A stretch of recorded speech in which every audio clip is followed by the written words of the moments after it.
Voy a empezar a compartir mi pantalla acá.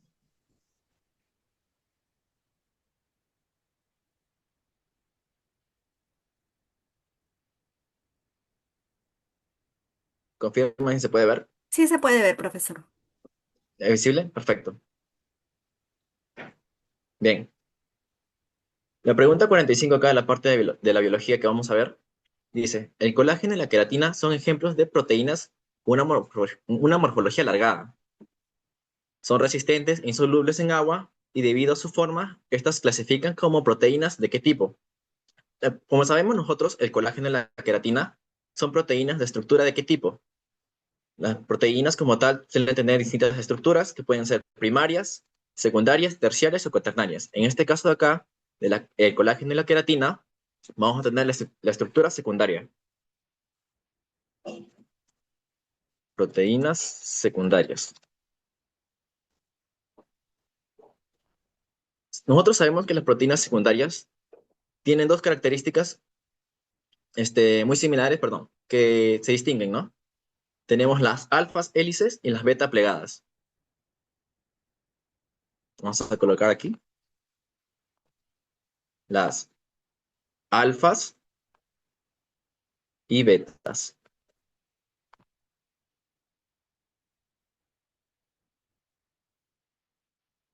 Otra cosa que tenemos que saber es que cuáles son de estas características, ¿no? El colágeno nosotros no podemos saber si es alfa o beta, pero ya tenemos que tener una idea. En cada caso particular del colágeno es una forma secundaria muy particular, es una alfa hélice. Vamos a colocarla aquí. Colágeno alfa hélice.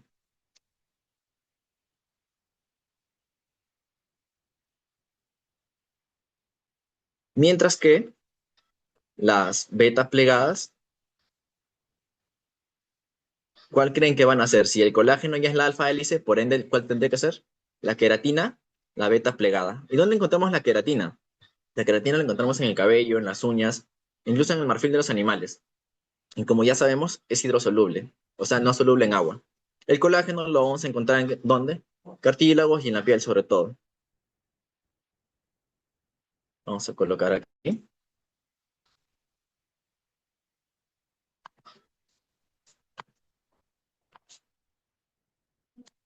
Queratina beta plegada. Ahora que ya sabemos cuáles son las proteínas que tenemos, vamos a ver a descartar, porque fácilmente se puede descartar esto, ¿ok? Ya sabemos que las estructuras son secundarias de las proteínas. Por ende, globulares no van a ser. ¿Por qué? Porque las proteínas globulares son las de tercera estructura terciaria. Las enzimáticas. Las enzimáticas son aquellas que van a producir una reacción catalítica, pero el colágeno y la queratina son más estructurales. Mixtas no pueden ser porque no están combinadas. Estas se mantienen unidas solo entre ellas. Hormonales no van a ser, porque las hormonas tienen a tener una característica de ir a cierto punto para actuar, como son la testosterona, progesterona y entre otras hormonas. En este caso, al ser de estas estructuras que son alfas hélices, las hélices tienen esta forma, y las beta plegadas, que son como las hojas de papel arrugadas, o como en el tiempo de verano ahorita que estamos, como el abanico, mismo caso. ¿Estas cuáles son? Son las proteínas fibrosas. ¿Ok? ¿Alguna duda que tengan? Me la hacen saber, por favor, para poder continuar, pero ya sabemos que alfa y beta son proteínas secundarias, y cuáles son sus características, es que estas son fibrosas e hidrosolubles. Perdón, hidrosolubles no, son no solubles en agua. Vamos con la pregunta 46. Dicen, dos organismos pertenecen al mismo género, pero a distintas especies. Esta pregunta es una pregunta ¿de qué? Una pregunta de taxonomía. Taxonomía. Taxonomía. La taxonomía en qué se encarga? Se encarga de clasificar a los animales, ya sean por géneros, familias, especies, tribus, subespecies, y entre otras, ¿no? Y nosotros sabemos que para el nombre científico va a contar de esta estructura. Nombre científico, que es el género más la especie. ¿ok? Y cuando nosotros encasillamos a estos animales dentro de un género y una especie, es porque comparten ciertas características. Nosotros conocemos el caso de los leones, ¿no? Los leones tienen un género, el género Pantera leo, lo voy a poner acá, perdón, género Pantera. Pero en el caso del león, su especie sería leo, porque también tenemos otros casos del mismo género que son Pantera tigris. ¿Cuál es? Este es el tigre. El de arriba es el león. Nosotros ya sabemos que es el mismo género, y nos dice acá que son de distintas especies. Este es el ejemplo perfecto. Un león y un tigre podrán semejarse en ciertas características, al tener las garras, en el mismo felinos grandes, ¿no? Estructuras muy similares, pero sabemos que son distintos. Y dice, ¿esto qué cosa indica, no? ¿Son idénticos? No necesariamente, porque la palabra idéntico quiere indicar otra cosa, que quiere decir que son clones, tienen el mismo ADN y son replicados del mismo cuerpo en algunos casos, como pueden ser las plantas o incluso los virus que se autorreplican o bacterias también. ¿Presentan mayor semejanza entre sí que con los otros organismos? Esa hasta ahorita es la pregunta, perdón, la respuesta más confiable hasta ahora, ¿no? No comparten ancestro común, esto es falso, porque la taxonomía parte de una ramificación. Arriba tenemos el ancestro común, que luego va a ir diversificándose a través del tiempo, y que esto va a formar ¿qué cosa? Va a formar nuevas descendencias y nuevas especies, ¿ok? Este es un árbol, una característica de un árbol filogenético. O sea, sí comparten ancestro en común, porque obviamente sabemos que ambos son panteras, tienen que venir anteriormente de uno. Dice, ¿viven en el mismo hábitat? No sabemos. Miren el hábitat. Pantera leo. ¿Dónde vive? África. El tigre puede llegar a vivir en Siberia, donde el león no se encuentra. No necesariamente. ¿Tienen el mismo nombre científico? Falso. ¿Por qué? Ya estamos dando el ejemplo acá. Puede ser el mismo género, pero diferente especie. Diferentes nombres científicos, por ende tampoco son. Y analizar esto, ya lo he descartado ya, que tenemos en cuenta que presentan mayor semejanza entre sí que con los otros organismos. Y esto es perfecto, porque sí encaja. Tanto anatómicamente y de manera genética, son muy parecidos. Así que tu respuesta sería barquito, la B. ¿Ok? Vamos con la siguiente pregunta. Me hacen saber si tienen alguna duda, una parte que quieren que la vuelva a explicar. Así que atentos nada más, o si no, levanten la mano, no hay ningún problema. La idea es que se equivoquen aquí ahorita y que no se me equivoquen después en el examen. Fallen aquí, en el examen no, por favor, ¿ok? Dice, de las siguientes biomoléculas, identificar la que no es orgánica. Aquí nosotros ya tenemos que saber una pequeña idea de qué cosas son las biomoléculas o bioelementos, ¿ok? Biomoléculas y bioelementos.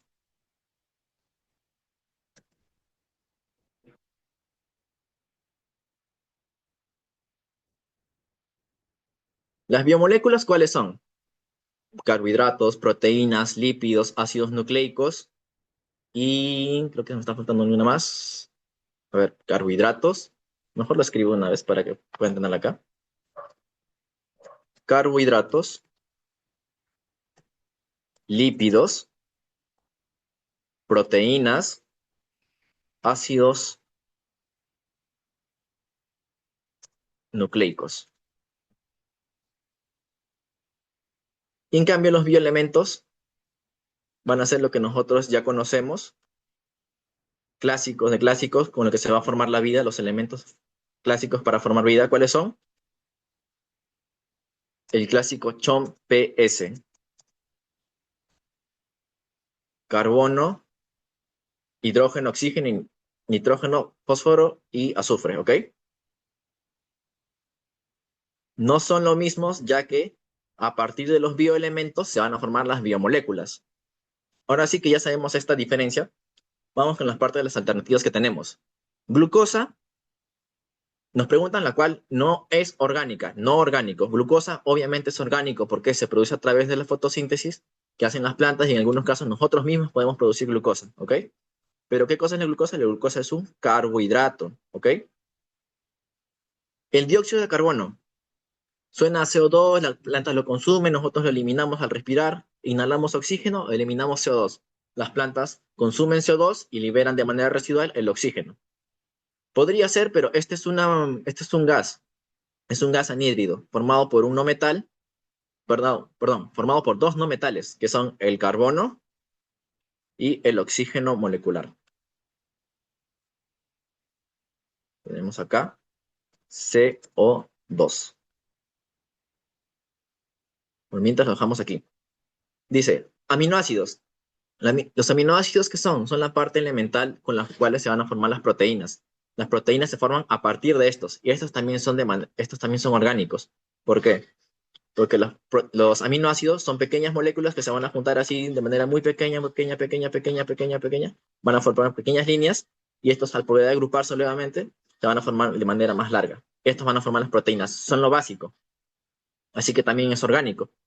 La ribosa, nosotros lo vamos a encontrar en algo muy característico que se ve en el tema de los virus, sobre todo en el año 2020. ¿Qué cosa vimos? El coronavirus.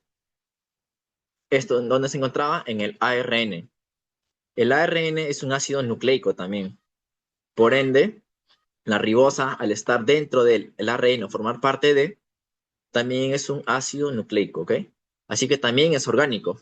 Y los ácidos grasos son la fuente principal, ¿para qué? Para poder formar nosotros los lípidos, las grasas, ¿ok? Si se dan cuenta, ya tenemos caracterizado todos. ¿Cuál es el único que no encaja? El dióxido de carbono. El dióxido de carbono es un anhídrido, es un compuesto ya químico formado por dos no metales. Es completamente inorgánico, ¿ok? Así que nuestra respuesta sería barquito, la B. Bien, seguimos acá con la pregunta 48 y dicen, los bioelementos, ya los hemos visto acá, ojo, ojo, ojo aquí, biomoléculas, bioelementos, ya sabemos la diferencia. Dice, se clasifican según su abundancia en la materia viva. Bioelementos, vida, elementos, compuestos metálicos, orgánicos, ahí vamos a ver, ¿ok? Dice, se denominan aquellos elementos que, aunque se encuentren en cantidades menores al 0,5%, o sea, tenemos cantidades muy, muy, muy pequeñas, en comparación a otros que pueden ser muy abundantes, ¿ok? Y dice, para funciones específicas como la formación de la hemoglobina. Ojo ahí, la hemoglobina ya te está dando una pista. Y dice la prevención de caries. Bien, vamos a aprovecharnos de estas dos pistas que tenemos acá. Cuando tú tienes la hemoglobina alta o estás anémico porque tienes la hemoglobina baja, ¿qué te dicen que te falta? ¿Qué compuesto te falta en el cuerpo? Te dicen hierro. ¿El hierro qué es? ¿Su elemento cuál es? Es el Fe, hierro. Eso va uno. Falta de hemoglobina debido a qué? La cantidad de hierro en tu cuerpo, ¿ok? La hemoglobina, para que ésta pueda producirse, requiere de hierro para que es un soporte para que se forme la proteína completa. Y dice, la prevención de caries. Bueno, tú vas al dentista, ¿qué cosas es lo que te van a aplicar en los dientes? Suelen venir incluso en campañas, ¿no? Te colocan ahí y dicen, ven, vamos a colocarles ¿qué cosa? El flúor. Vamos a poner acá, flúor. ¿Y el flúor, cuál es su símbolo atómico? La FDF. Ya está, flúor. Estos dos se encuentran en nuestro cuerpo, sí, pero de manera muy, muy, muy reducida. Y dice, son aquellos que se encuentran de maneras de 0,5% en nuestro cuerpo, o sea, de maneras pequeñas. Ahora vamos acá. Dice, las alternativas son biomoléculas orgánicas. El hierro y el flúor no son orgánicos, son metales que se encuentran fuera, e incluso este es muy, muy, muy reactivo. En la naturaleza no se va a encontrar de manera natural, valga la redundancia. Así que biomoléculas orgánicas, estos no son. Dicen bioelementos secundarios. No necesariamente, porque los bioelementos secundarios se encuentran de manera más, por así decirlo, un poco más abundante que ellos, ya que el 96% va a ser formado por el CHOM-PS. Esto de acá. Estos de acá son los bioelementos primarios, los que se encuentran en mayor cantidad. Luego tenemos otros, como pueden ser el calcio,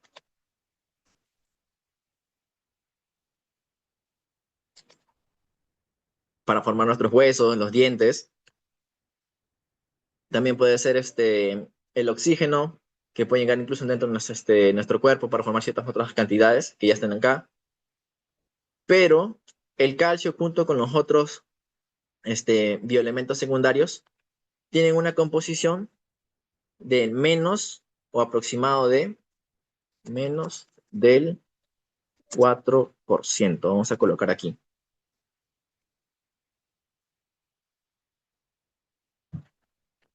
Pero estos de acá son mucho más reducidos, se encuentran en cantidades muy pequeñas, 0,5%.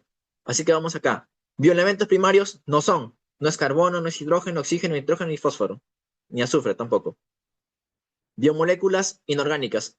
Podrían ser, pero estos no son biomoléculas, estos son átomos nada más, son elementos puros. Una molécula sería el CO2. Así que vamos de frente acá con la respuesta, que serían los oligoelementos. Oligoelementos, ¿por qué? Porque se encuentran en una cantidad muy reducida en comparación al tamaño de nuestro cuerpo. Casi nada, pero son completamente esenciales para el funcionamiento. Así que marcamos acá, dedito.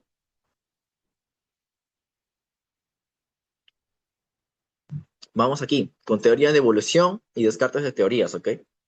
Tenemos aquí, dice, según la teoría de la evolución propuesta por Charles Darwin, ya Charles Darwin te está dando una idea. Tú sabes que él hizo investigación, tiene una teoría muy planteada y conocida a nivel de la ciencia y la biología. Dice, ¿cuál es el mecanismo principal que explica la adaptación de especies a su ambiente? Charles Darwin propuso una teoría que es hasta ahora muy conocida, ¿ya? Y debatida. Él trabajó con qué aves. Acuérdate, relaciona a Charles Darwin cuando lo veas. Charles Darwin, ¿con qué? Con las aves pinzones fue que trabajó. Aves pinzones de las Galápagos.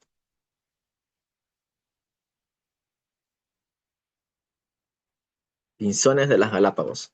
Estas aves eran muy parecidas, pero se diferenciaban en algo, en su pico. El pico, vamos a aquí corregir.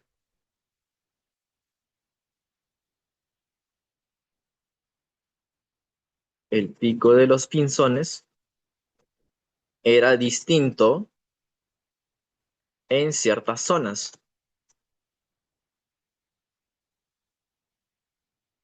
Y vamos a representarlo, ¿ok? Habían aves que tenían el pico mucho más ancho de esta forma. Otras tenían las aves el pico un tanto más alargado, en la parte superior más crecida.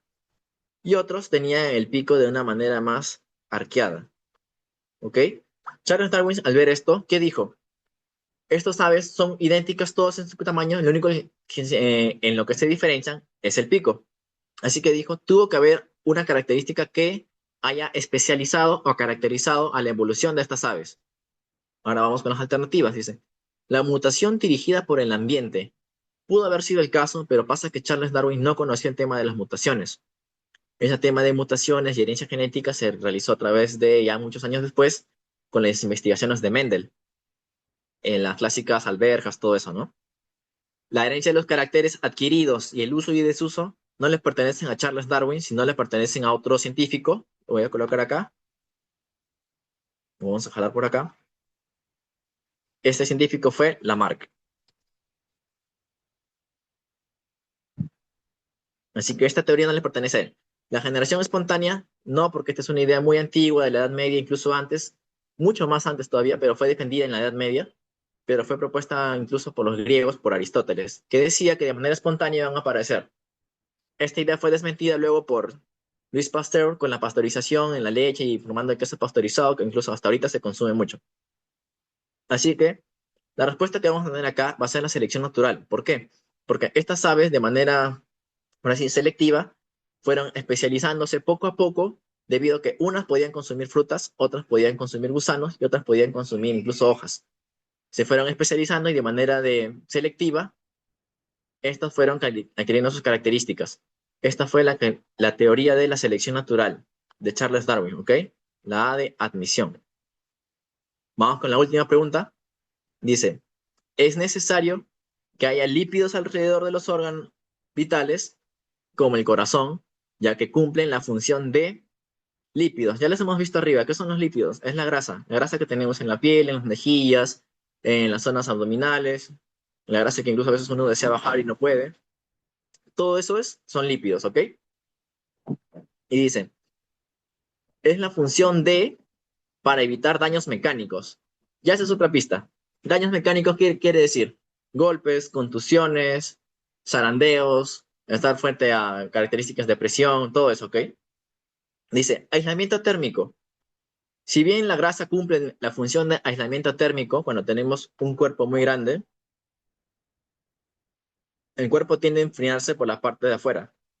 Pero al tener una cubierta de grasa, una grasa densa, el frío ya no va a presentar de manera tan rápida. ¿Esta es una función de la grasa? Sí, pero no es lo que no es lo que estamos buscando acá, porque dice su función es para evitar daños mecánicos. Dice, constituyente estructural. ¿Podría ser un constituyente estructural la grasa? Sí, sí, y sí lo es. Sobre todo en la bicapa lipídica de las células, pero no en los órganos. Para regulación podría ser, porque incluso se usa la grasa para producir anticuerpos, sobre todo para detoxificar el cuerpo cuando se consumen sustancias tóxicas o incluso veneno. Reservas energéticas, esta es una función principal de la grasa también, sobre todo nosotros vemos, ¿no? En el caso de los camellos que tienen la joroba característica, pero esa joroba está llena de ¿qué? De tejido adiposo. Es todo completamente grasa porque ahí se almacena energía, nutrientes y sobre todo agua también. Ya sabemos que los camellos viven en el desierto, pero no es la función que estamos buscando. Ahora, si tenemos acá en nosotros el pulmón es músculo nada más, igual que el corazón, pero estos cuentan con una capa muy, muy, muy fina de grasa. ¿Para qué? Su función principal es amortiguarlos, ¿ok? Al amortiguar los músculos, o perdón, los órganos que son muy delicados, que pueden ser el corazón, los pulmones, parte de los intestinos, por eso también ahí se acumula bastante grasa, abdominal sobre todo. ¿Es para qué? Para que los órganos no se vean dañados. Al tener sacudidas, golpes muy fuertes, el cuerpo es muy inteligente, sabe que debe proteger sus órganos vitales. ¿Y cuál es el órgano principal? Incluso, cuando están más protegidos, sabemos que es el cerebro, los pulmones y el corazón. Los tres órganos son esenciales. Muchos órganos son esenciales, pero si uno de estos fallase, el cuerpo muere, prácticamente, pero muere al instante. Y en el caso del corazón y de los pulmones, el cuerpo los protege no solo con grasa, sino también con hueso, ¿ok? Así que la función principal de aquí de la grasa sería para evitar daños mecánicos es la amortiguación. Marcamos la B de barquito, ¿ok?